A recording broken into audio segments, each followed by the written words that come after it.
Hello everyone. మీకు allot అయిన కాలేజ్ని report చేయడం అనే డేట్ అనేది ఎక్స్టెండ్ అయితే చేయడం జరిగింది. సో ఈ నెల 10 తారీఖు వరకు ఎక్స్టెండ్ చేయడం జరిగింది. సో అందరు కూడా ఇప్పటివరకు ఎవరైతే కాలేజ్కి వెళ్ళి రిపోర్ట్ చేయలేదో, సో మీకు టైం లేదు, దొరకలేదు అని చెప్పి అనుకున్నారో వాళ్ళందరికీ కూడా ఇది ఒక గుడ్ న్యూస్.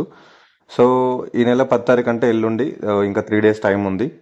సో అప్పటి వరకు మీకు ఇంకా టైం ఉంది కాబట్టి మీరు కాలేజ్ చూసుకొని వాళ్ళు ఎవరైనా ఉంటే ఒకసారి ఫస్ట్ కాలేజ్ విజిట్ చేయండి. విజిట్ చేసి కాలేజ్ చూసుకోండి, అక్కడ ఉన్న ఎన్విరాన్మెంట్ ఎట్లుంది, సో అక్కడ ఉన్న ఫెసిలిటీస్ ఏంటి, సో అవన్నీ చూసుకోండి. సో కాలేజ్ గురించి కూడా తెలుసుకోండి, సో ఎట్లుంటుంది, ఏ విధంగా ఉంటుందని. సో దాని తర్వాత సీట్ కన్ఫర్మ్ చేసుకోండి. సో సీట్ కన్ఫర్మ్ చేసుకోనికి మీకు ఇంకా 3 రోజులు టైం ఉంది. సో ఇది ఒక గుడ్ న్యూస్ ఇది యాక్చువల్గా.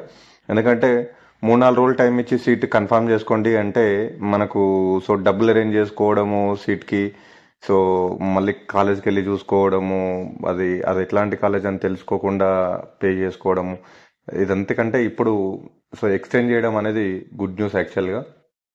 సో మీకు వచ్చిన కాలేజ్ ఏదైతే ఉందో దానికి ఒక రోజు ముందుగా వెళ్ళి, సో ఇప్పుడు ఇంకా 3 డేస్ టు 4 డేస్ టైం ఉంది, 3 డేస్ టైం ఉంది కాబట్టి ఇంకా చూసుకొని వాళ్ళు ఎవరైనా ఉంటే మీరు డైరెక్ట్గా ఒకసారి కాలేజ్కి వెళ్ళి చూసుకొని, మీకు టైం ఉంది కాబట్టి అన్నీ తెలుసుకొని సీట్ కన్ఫర్మ్ చేసుకోండి. సో ఇదండి. సో ఇదైతే ఇప్పటివరకు రిపోర్ట్ చేయకుండా కాలేజ్ రిపోర్ట్ మాకు టైం లేదనుకున్న వాళ్ళకి ఇది ఒక గుడ్ న్యూస్ రియల్లీ. సో ఇదండి video. Thank you very much.